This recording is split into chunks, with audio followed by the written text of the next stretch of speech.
您这一辈子操劳了多少年了？从来都是别人有事就找您，您永远冲在最前面。但是今晚想请您先停下来，听一个颠覆您认知的故事。这个故事里的主角是中国历史上最聪明的一个老头，他一辈子专门教人认输，教人装傻，教人放弃，教人躺平。他连自己的名字都懒得留下来，骑着一头慢吞吞的老牛，就这么拍拍屁股走人了。但就是这样一个什么都不争，什么都不要的老头，连咱们最崇拜的孔子见了他都吓得好几天说不出话来，说他是一条永远抓不住的真龙。这个人就是老子。今晚咱们就来聊聊他是怎么靠着认输赢了全天下的。各位朋友，大家好，欢迎来到咱们的睡前时光。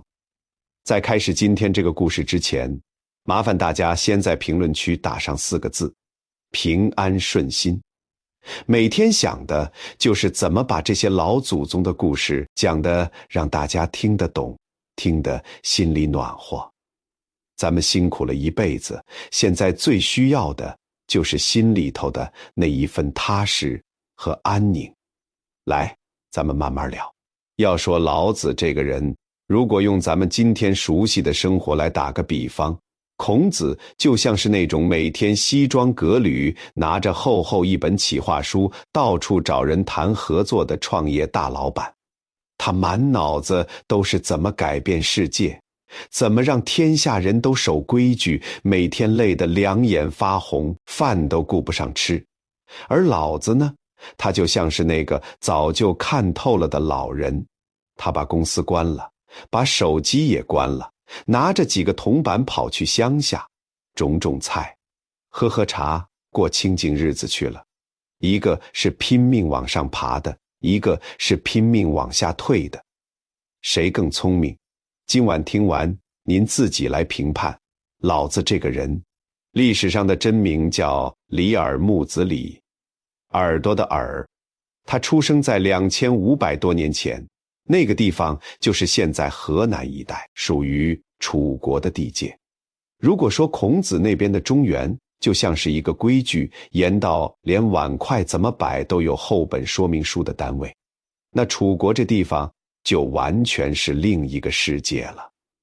那里有大片大片的原始森林，有奔腾的大江大河，晚上人们在火堆旁边唱歌跳舞，戴着面具祭拜山神。那里的人生来就不爱被管，老子就是从这片土地上长出来的。关于他的出生，有个非常离谱的传说，说他在妈妈肚子里不是待了10个月，而是整整81年。等他生出来的时候，顶着雪白的头发，下巴上挂着长长的胡子，脸上全是皱纹，一生出来就是个老头的模样，所以大家才叫他老子，意思是生下来就老了的孩子。这当然是传说，咱们都明白。从科学上说，这是不可能的事儿。但是老百姓为什么要给他编这么个故事？也许是因为当这个少年里尔睁眼看世界的时候，他的眼神太不像年轻人了。他好像跳过了那个热血冲动想要跟人争个高下的阶段，一出生灵魂就已经是个看透了一切的老人。他生活的那个时代，历史上叫春秋时代。这4个字听起来很文雅，但那个年头丝毫不文雅。周天子是名义上的老大，但他就像摆在橱窗里的泥人，谁也不听他的。底下那些各地的诸侯，也就是各路大老板，为了抢地盘、抢钱、抢人，打得乱七八糟，杀得人头滚滚。里尔在村子里长大的每一天，空气里都飘着烧焦的木头味和干掉的血腥气。今天听说北边一个小国被连夜屠了，明天又传来消息，南边某个大官在酒里下了毒，把亲哥哥毒死，就为了抢哥哥的家产。道德在那个年头是一件非常奢侈的东西。那个时代的逻辑只有一条，不够硬就会被吃掉。所有聪明人都在研究怎么让自己更强，各国的铁匠日夜不停地打造更锋利的宝剑，写兵书的人把竹片写满了恶毒的计谋，战车上甚至装上了刀片，只要开过去，旁边的人就会被切成肉泥。每个人都在拼命做加法，拼命往强硬、往刚猛的方向狂奔。软弱在那个年头就是有罪。但这个叫李尔的少年没有去练剑，也没有去背兵法，他只是静静地坐在村边的一条小河旁边，盯着河水，一看就是一整天。就是在这条不知名的小河边，他看到了一个让全天下所有聪明人都显得很愚蠢的道理。他看向河中间的一块大石头，那块石头非常坚硬，满身棱角，立在水流的冲击下，一步也不让水打在他身上，变成白色的水花。但他岿然不动，他好像在向全世界炫耀自己的强大。我是这条河里的老大，谁也别想撼动我。然后李尔把目光转向了水。水是什么？水是天下最软的东西，没有形状。你把它倒进圆碗里，它就是圆的；倒进方盒子里，它就是方的。他从来不坚持自己是什么样子，他总是往所有人都嫌弃的最低洼、最肮脏的地方流。遇到石头，他不硬碰，而是轻柔地从旁边绕过去。看起来是石头赢了，水认怂了。但是李尔弯下腰，从河滩上捡起一块鹅卵石。这块石头非常光滑圆润，没有一丝棱角，摸起来舒服极了，一点儿也不割手。他心里清楚，这块鹅卵石在几百年前也曾经是一块尖锐的、满身是刺的石头。是谁把它变成今天这个样子的？是水，是那种看起来最软弱、最没有攻击性，遇到障碍就绕路的水。日复一日，年复一年，水冲刷着石头，水不会被石头撞碎，因为水本身就是散的。你拿最锋利的剑去砍它，它瞬间裂开；你抽出剑的下一秒，它又合拢了。而那块坚硬无比、耀武扬威的石头，却在水的慢慢磨砺中，一点一点被剥掉棱角，磨平了脾气，最终被碾成了河底的细沙，连个完整的形状都保不住。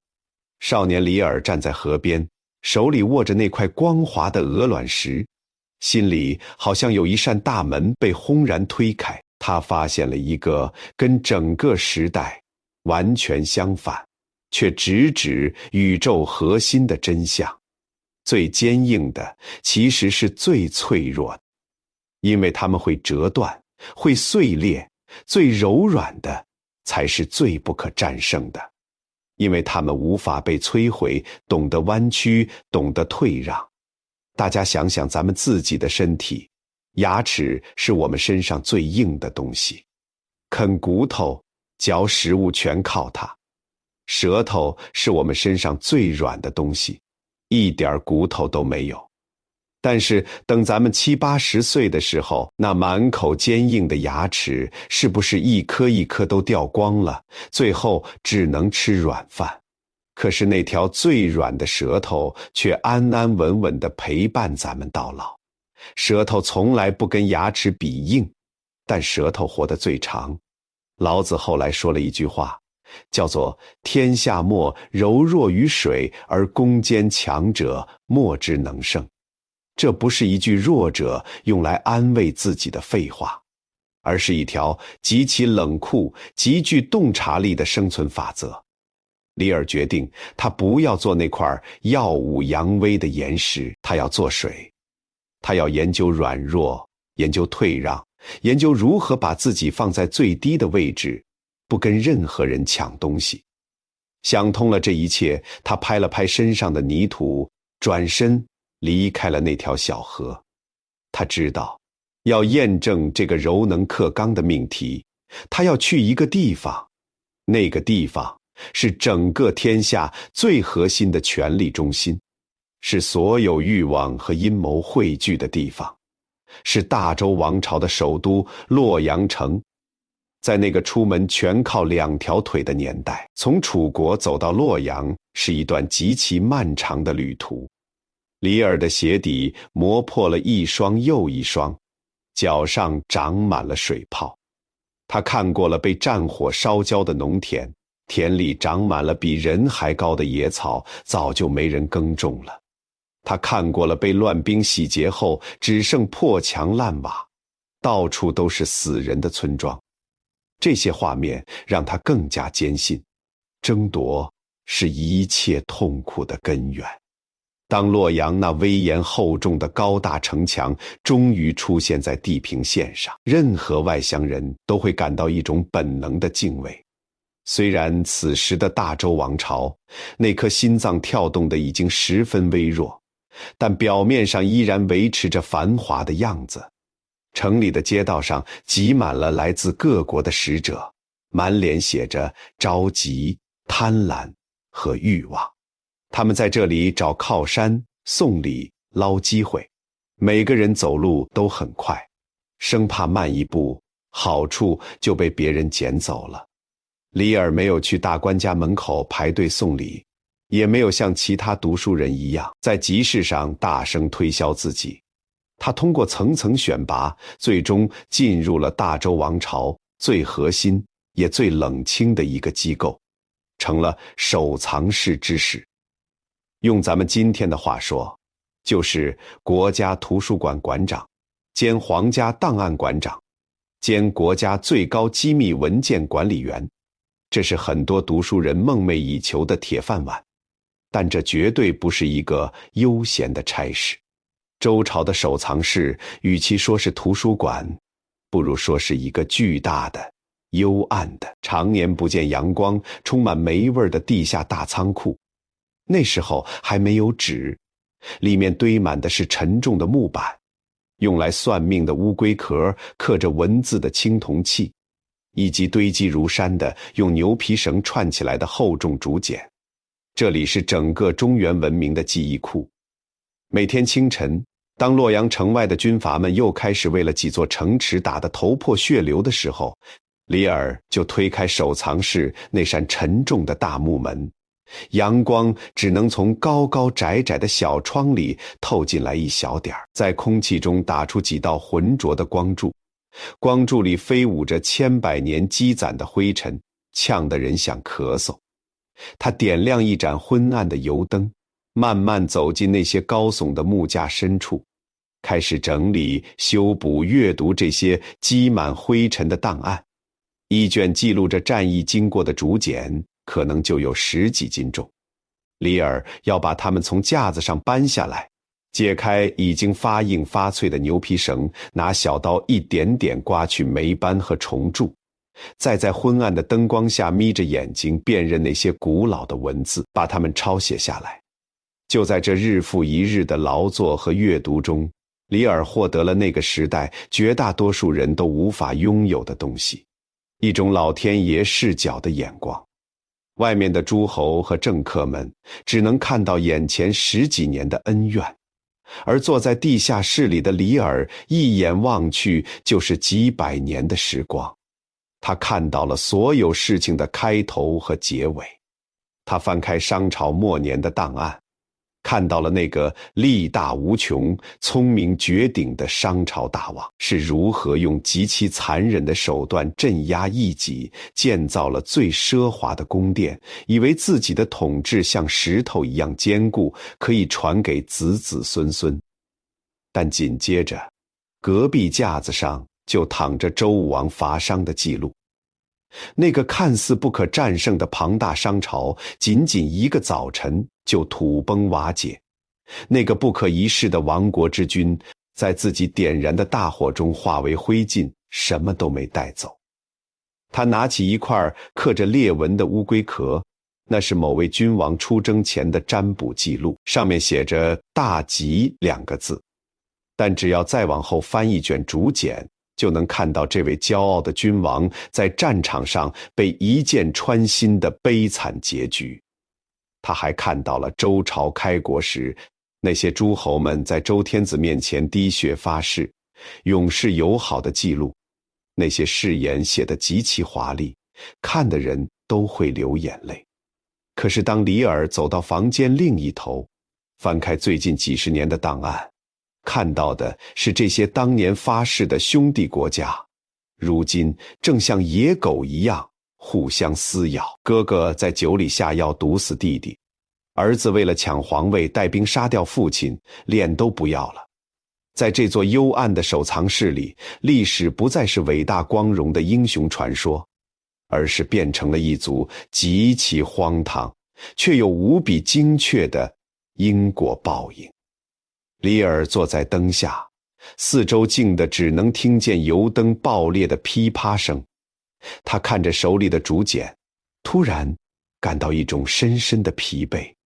他发现了一个令人绝望却非常真实的规律。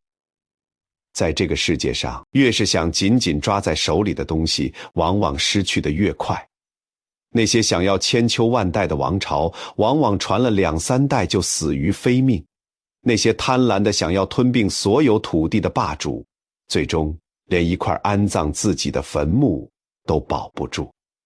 这就好比咱们身边的很多朋友，年轻的时候为了赚钱，没日没夜地拼，不顾身体，甚至为了遗产跟兄弟姐妹翻脸打官司，总觉得把钱紧紧抓在手里，有几栋房子，人生就圆满了，子孙就幸福了。结果到了老了，身体全是病，每天要吃一大把药，兄弟姐妹不往来了，连个说话的人都没有。孩子们为了分家产，在病床前吵得不可开交，甚至巴望着您早点走。那辛苦一辈子抓在手里的钱，最后1分也带不走，反而成了让家庭破裂的毒药。这不就是历史在咱们普通人身上的重演吗？越想紧紧抓住的，失去的越快。然后李耳触碰到了他人生中最大的一个矛盾。他是整个大周王朝掌管最多知识的人，他懂天文地理，懂历代礼仪，懂算命看相。外面那些所谓的聪明人大官们，如果能进一趟守藏室，翻上一卷他平时用来垫桌角的破旧竹简，都会觉得3生有幸。但就是这位坐在知识最高宝座上的人，在看完了所有的档案之后，却得出了一个截然相反的结论。他放下手中的竹简，吹灭油灯，在黑暗中意识到，人类一切的痛苦和灾难，恰恰来源于知道的太多，规矩太多，心眼太多。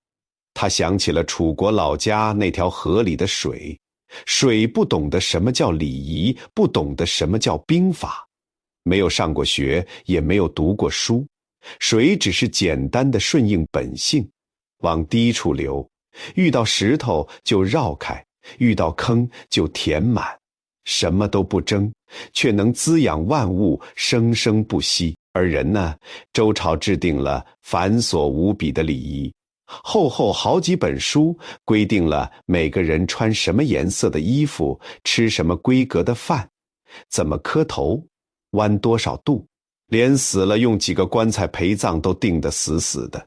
结果这些看似文明的礼仪，不但没有阻止战争，反而成了诸侯互相攻伐的最好借口。你祭祀的时候少摆了一个鼎，破坏了祖宗规矩，我就有理由出兵去打你，去抢你的地。当一个社会开始天天把仁义道德挂在嘴边的时候，说明这个社会已经烂透了。因为缺什么才会拼命喊什么。老子决定，他要把自己清空，不再去记忆那些复杂的条约，不再去研究那些勾心斗角的兵法，要把那些附加在人类身上的所谓文明礼教一层一层地剥掉。这听起来极其大逆不道，抛弃聪明，抛弃智慧，抛弃虚伪的仁义。但他深知，只有把这些人为制造的复杂概念全部清掉，人才能回到最初最自然的状态。他想回到生命的起点，变成一个没有过多欲望，没有复杂心机，柔软的像一滩水一样的婴儿。婴儿什么都不懂，但婴儿活得最自在，哭就哭，笑就笑。时间一年一年过去，洛阳城里的气味越来越让人窒息。大周王朝这座庞大的建筑，连最后的承重墙都裂开了。以前的诸侯打仗，好歹还要找个尊重周天子的借口，在名义上客气一下。但现在连表面功夫都懒得做了，天子成了洛阳城里一个靠借钱度日的落魄贵族，说话连个屁都不如。诸侯们不仅互相吞并，甚至开始公然抢夺周王室仅剩的那一点地盘，把天子逼到绝路。公元前520年前后，周王突然病死，但他临死前脑子不知道怎么想的，没有把王位传给正统的太子，而是想传给一个他非常宠爱的小老婆生的儿子，叫王子朝。这就等于在自己家里埋了一颗大地雷。老国王一死，洛阳城瞬间变成了一个巨大的决斗场。支持太子的和支持王子朝的在首都的大街上拔刀互砍，完全不管老百姓的死活。这场内战整整打了5年，曾经神圣的王宫变成了来回抢夺的屠宰场，到处是尸体，用来祭祀神灵的青铜大鼎被推倒在沾满鲜血的泥水里，连神仙都保佑不了他们。就在这场疯狂的内乱中，发生了一件对中国文化史影响极深的大事，也是老子人生的决定性转折点。内战打到最后，王子朝发现自己快输了。在逃亡前夜，他做出了一个极其疯狂、极其自私的决定。他不仅要带走国库里的黄金，还要带走大周王朝的合法凭证，那些珍贵的历史档案。他派出全副武装的士兵，连夜冲进收藏室。火把的光照亮了幽暗的仓库，粗暴的士兵们推开沉重的木架，将刻着古代历史的木板、记录开国盟约的乌龟壳、堆积如山的珍贵竹简毫不留情地扫落在地，然后用粗糙的麻绳捆起来，像扔劈柴一样扔上牛车，很多竹简都被摔碎了。老子就在现场，换作任何一个有责任感的官员，看着自己耗尽半生心血守护的国宝被军阀抢劫，大概都会拔剑堵在门口，高喊着誓死保护，然后被乱刀砍死，鲜血染红竹简，成为历史上一位悲壮的烈士，被后人写进书里歌颂。大家都会说他是大英雄，但老子没有。他非常平静地站在角落里，看着士兵们野蛮的搬运，看着那些承载着所谓文明与智慧的竹简被扔进泥水里，被践踏。他没有阻拦，没有骂人，连眉头都没有皱一下。他就像一个完全置身事外的透明人，静静地看着这场抢劫。王子朝的牛车队在夜色中浩浩荡荡地离开了洛阳，收藏室被彻底搬空，连一片竹叶都没留下。第二天清晨，老子像往常一样走进来，曾经高耸的书架现在空空荡荡，地上散落着几片断裂的竹片和带血的脚印。这座代表着天下最高智慧的殿堂，现在只剩下一副空荡荡的躯壳。老子拿起一把扫把，开始慢慢的、非常认真的清扫地上的灰尘和垃圾。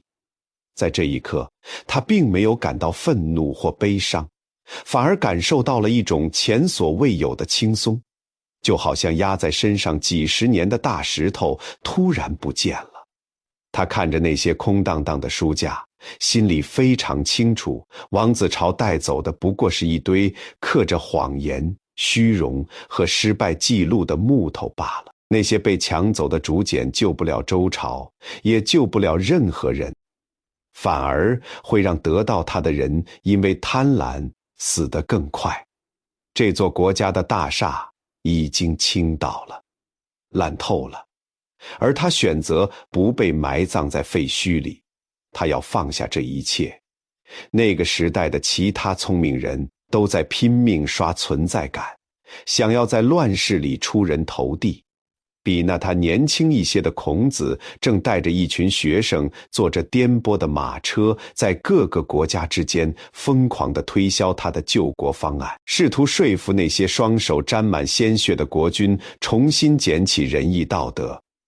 这就好比咱们身边很多朋友每天追着不听话的儿女讲大道理，希望他们按照自己的想法去生活，结果换来的只有儿女的厌烦和争吵。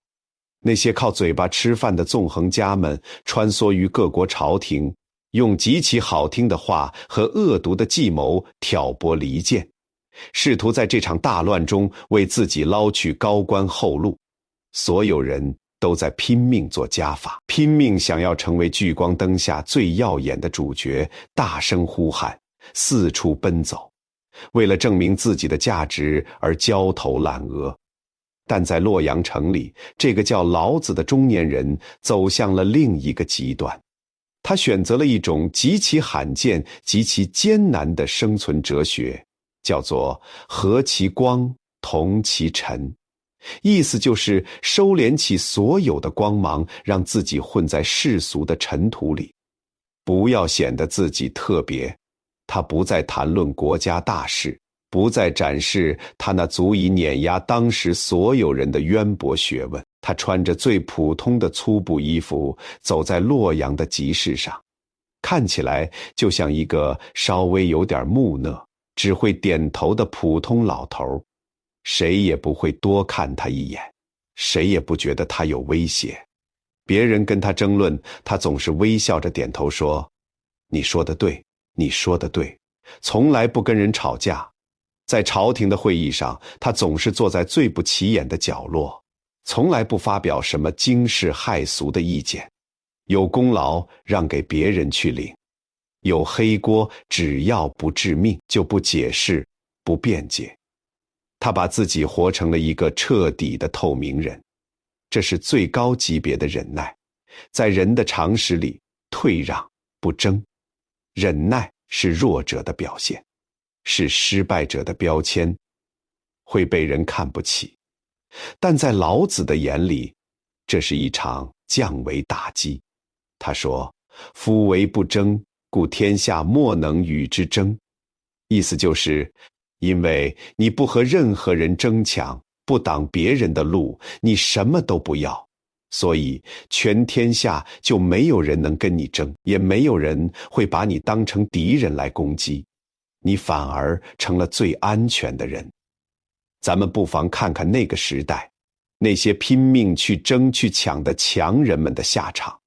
齐桓公争到了天下霸主的位置，威风八面，结果晚年被手下关在屋子里活活饿死，连口水都没得喝，尸体生了蛆都没人管。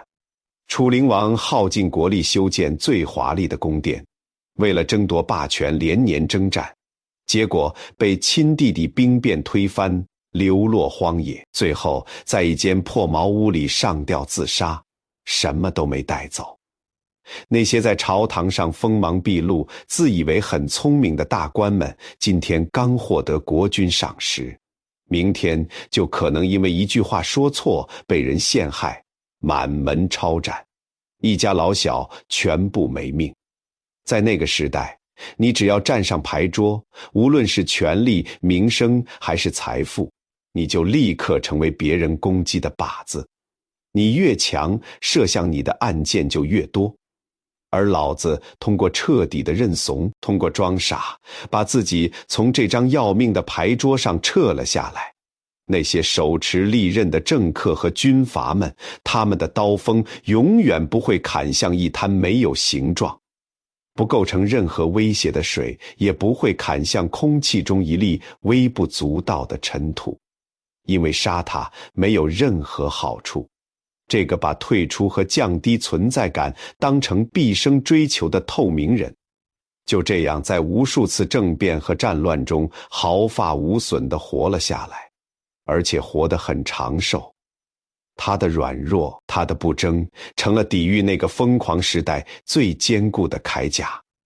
时间一年一年过去，洛阳城里的面孔换了一批又一批，曾经嚣张跋扈的将军们变成了坟墓里的白骨，曾经不可一世的政客们成了史书上的反面教材，被后人唾骂。只有这个默默扫地的老头静静地注视着这一切的发生与消亡。终于，洛阳城的风一年比一年更加刺骨，大周王室的最后一点体面被彻底撕碎了。步入晚年的老子平静地做出了一个决定，他没有写下辞藻华丽的辞职信，也没有向任何大官辞行。在一个极其普通的清晨，他像往常一样整理好桌上散落的竹片，把地扫得干干净净，然后解下腰间那块代表着官员身份的印章，轻轻放在落满灰尘的书桌正中央，转身走出了这座困了他大半辈子的档案馆，再也没有回头。他要下班了，永远的下班了。这也是我们要学的智慧。到了退休的年纪，就要学会放下，不要再对工作上的事情指手画脚，把位子让给年轻人，轻轻松松地走出来。老子打点了一个小小的粗布包袱，里面只装了几件换洗的单衣和一点干粮。他用几串铜钱在集市边缘买下了一头青牛。大家注意看这个细节，那个时代有身份的大官出门讲究的是乘坐4匹马拉的战车，马是战争的工具，是速度的象征，代表着进取、征服和威风。而牛，尤其是青牛，步子慢吞吞的，永远是一副不慌不忙、低头吃草的模样。天塌下来，它也是慢慢走。这头青牛完美地契合了老子一生的哲学：缓慢、踏实，绝不与人争先。老人家就该有老人家的步调，慢慢走，不要急，急也没用。老子骑上青牛的背，慢悠悠地出了洛阳城的西门，这是一个非常有深意的方向。全天下的聪明人、野心家、政客和武将都在拼命向东走，向着中原最繁华、人口最密集的地方汇聚，去那里争夺土地、财富和霸权，去抢那些带不走的东西。而这位天下最有学问的老人却背对着所有的繁华，向着荒凉的西方走去，把人间的名利和欲望全部丢在脑后，连看都不想多看一眼。出了城，吵闹声逐渐被抛在脑后，脚下的黄土路坑坑洼洼，牛的蹄子踩在干燥的泥土上，发出沉闷而有节奏的哒哒声。它没有固定的目的地，只是想彻底离开这片已经陷入疯狂的中原大地，去往关外的无人之地，寻找一种绝对的宁静。这就好比咱们放下城里的喧嚣，回到乡下种点菜，养几只鸡，过清静日子一样。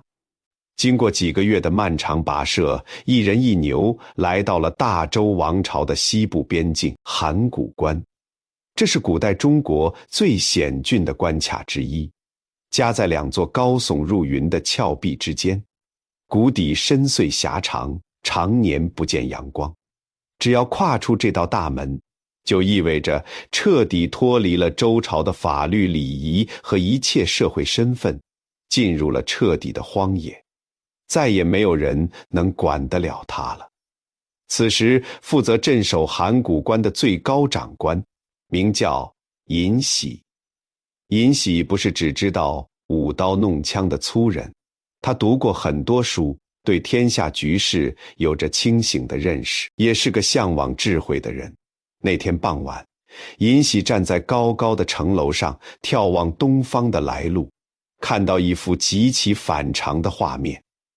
在漫天的黄沙中，一个白发苍苍的老人骑着一头慢吞吞的青牛，孤身一人向关口走来。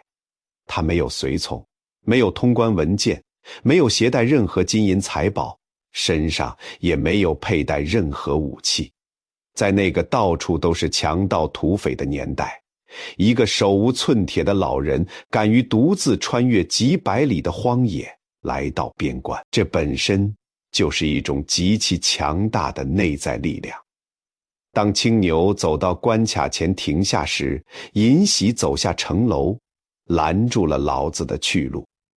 他看着眼前这位神色平静、眼神深邃如古井的老人，立刻认出了他的身份。天下能有这种气度的人，除了那位在洛阳深居简出的前任国家图书馆馆长，再没有第二个人。先生，您这是要去哪里？尹喜非常恭敬地鞠躬问道。出关隐居。老子的回答极其简短，多一个字都不想说。尹喜看着老人单薄的包袱，心中涌起一阵复杂的情绪。他知道大周王朝正在崩溃，天下即将迎来更残酷的血雨腥风，而眼前这位拥有最高智慧的老人却要在最需要他的时候抽身离去。尹喜做出了一个中国文化史上极其著名的像强盗一样的举动，他让人关上了沉重的城门，自己张开双臂拦在青牛面前，语气中带着一种不容商量的坚决。先生，您既然决定要隐居荒野，这天下人就再也听不到您的教诲了。您要把您的智慧全部带进坟墓吗？那太自私了。无论如何，请您给我，给这个苦难的世界留下一本书，否则我绝不放您出关。咱们来看看这个情况有多么好笑，多么无奈。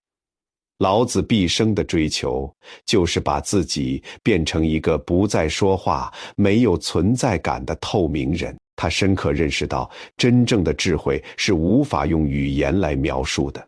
一旦写成死板的文字，就变成了枷锁，变成了伪善，变成了被坏人拿来骗老百姓的工具。他千辛万苦地走到边境，就是为了彻底闭嘴，彻底下班，彻底逃离那些充满文字和谎言的世界，去过耳根清净的日子。结果就在他距离自由只剩一道城门的时候，一个边关的保安队长拦住了他，强行要求他用他最讨厌的文字写下他的思想，不写不准走。老子坐在青牛背上，看着眼前一脸固执的尹喜，又抬头看了看那扇紧闭的布满铜钉的厚重城门。关外是自由的荒野，关内是麻烦的纠缠。夕阳的余晖照在函谷关残破的城墙上，风穿过峡谷，发出低沉的呜呜声。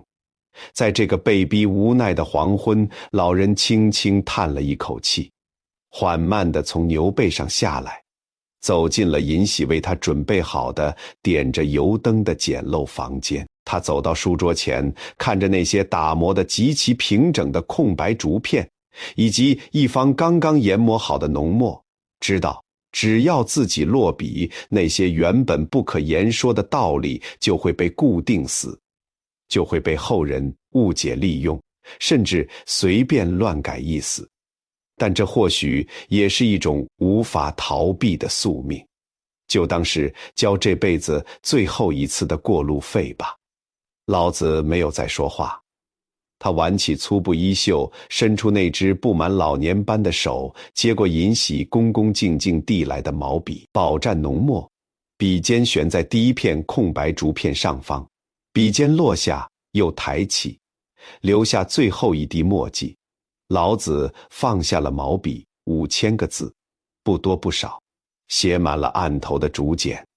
他没有去检查有没有写错字，也没有在末尾签上自己响亮的名字，因为他根本不在乎这些。他只想赶紧走人。他把那些还散发着淡淡墨香的竹片推给尹喜，动作随意的就像交出了一张换取自由的过路费收据。尹喜如获至宝地捧着这篇后人称之为《道德经》的文章，高兴的手都在发抖，激动的眼泪快掉下来了，甚至忘了出声挽留老子喝杯茶。而老子只是默默地转身走出了房间，重新跨上了那头等候多时的青牛，连一句再见都没说。伴随着门轴刺耳的摩擦声，函谷关那2扇沉重的城门缓缓向两边推开。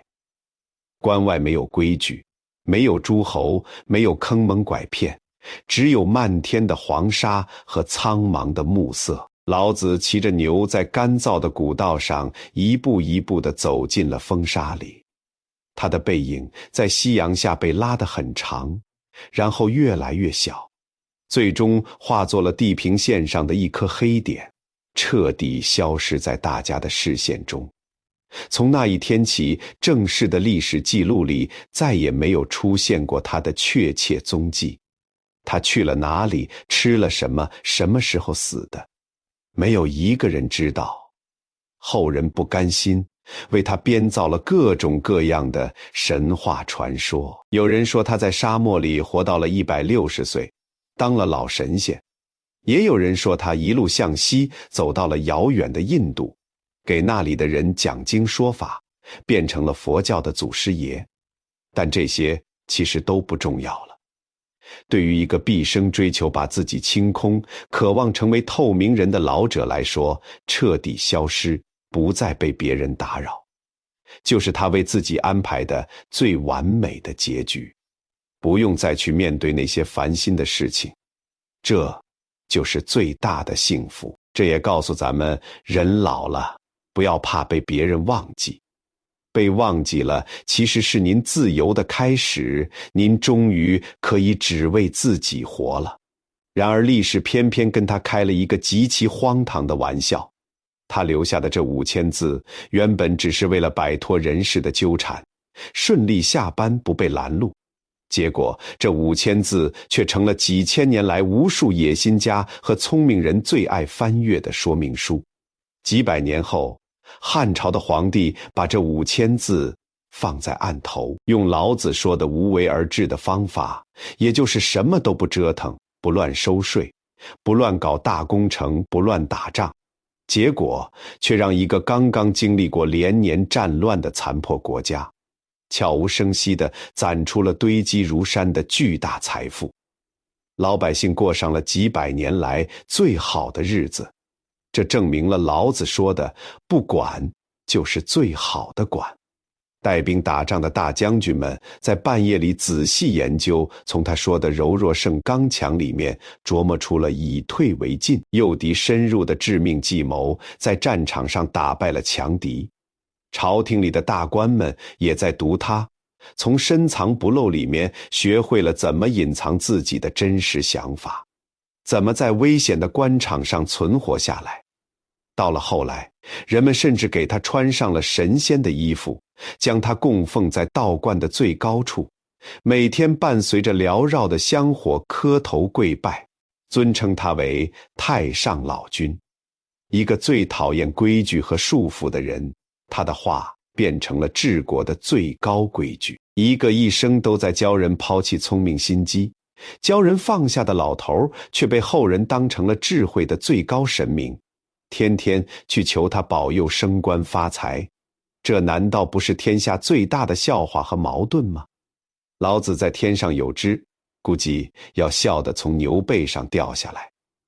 好了，故事讲完了，咱们来说说这个故事跟我们今天的生活到底有什么关系。各位朋友，您操劳了一辈子，从年轻的时候就像那块河中间的大岩石，顶着所有的风浪硬撑着不退。现在到了这个年纪，是不是有时候会觉得自己越来越使不上劲了，身体不如从前了，说的话儿女也不一定听了，心里头有时候酸酸的，说不清楚是什么滋味。那我想告诉您，这不是您变弱了，这是老天爷在提醒您，该换一种活法了，该学学水的活法了。第一件事，少管儿女的闲事。儿女买了什么房子，找了什么对象，换了什么工作，有时候您看不顺眼，心里急，忍不住想说两句。但您想想，您年轻的时候，爹妈天天管着您，您乐意吗？儿孙自有儿孙福，他们有他们的路要走，跌倒了自己会爬起来，这是他们必须经历的。您在旁边大声说，不但没人听，反而伤了感情，自己也气一肚子。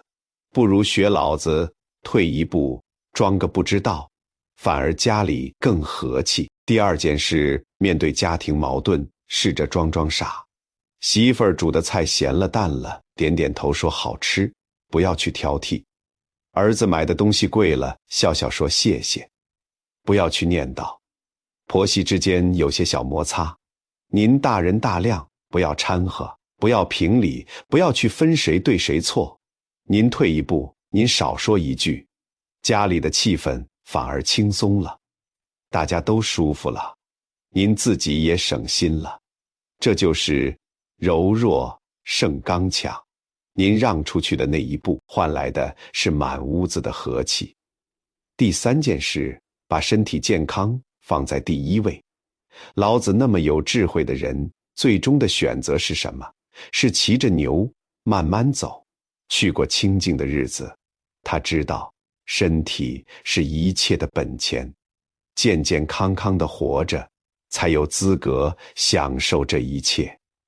咱们长辈有时候为了省钱，小病拖着不去看医生，或者为了帮儿女带孙子累得腰酸背痛也不说出口，这都是在透支自己。你要记住，您健健康康的，对儿女来说才是最大的福气，才是最大的帮忙。把自己的身体照顾好是头等大事，比什么都重要。第四件事，懂得服软，懂得认输。这不是丢脸，这是最高明的生存艺术。年轻的时候跟人争个高下，那是没办法，但到了这个年纪，还要处处争个对错，处处要赢，那只是在消耗自己宝贵的精力和快乐。吃亏就是占便宜，这话一点都不假。您让出去的一步，换来的是心里头的一份清静，是别人对您的感激，是家庭的和睦，是您自己身体的健康。这不是在吃亏，这是在为自己的晚年积福。第五件事，允许自己做一个透明人，不要觉得退出来了就没有价值了，就被人忘记了。被人忘记，其实是老子最向往的状态，是真正的自由。您不用再撑着一个样子给人看，不用再证明自己还有用，不用再跟任何人比较，安安静静的喝杯茶，晒晒太阳，看看窗外的树，想想以前快乐的事，这才是属于您自己的好日子。老子的那5000个字，核心只有一句话：柔弱者生之徒，懂得柔软，懂得退让的人，才能长长久久地活下去。硬撑着的人折断了，反而什么都没了。您辛苦操劳了这么多年，现在是时候把那份沉重的执念轻轻地放下了。不争，不抢，不强求，顺着自己的心慢慢走，像那头青牛一样，一步一步，踏踏实实，不慌不忙。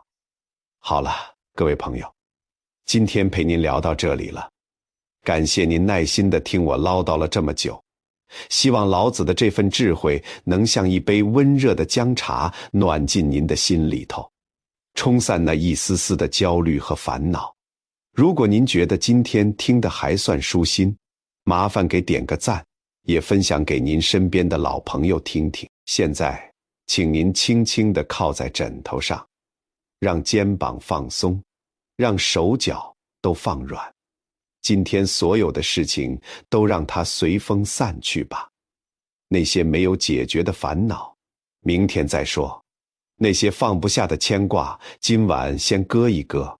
儿女有儿女的造化，老天爷自有安排，您不用替他们扛，闭上眼睛，听听窗外的风声，感受一下这份安静和安全。您已经做得够多了，今晚就好好的睡一觉吧。晚安，各位，祝您做一个像水一样平静，像云一样轻盈的好梦。明天早上醒来，咱们又是一个快快乐乐的老神仙。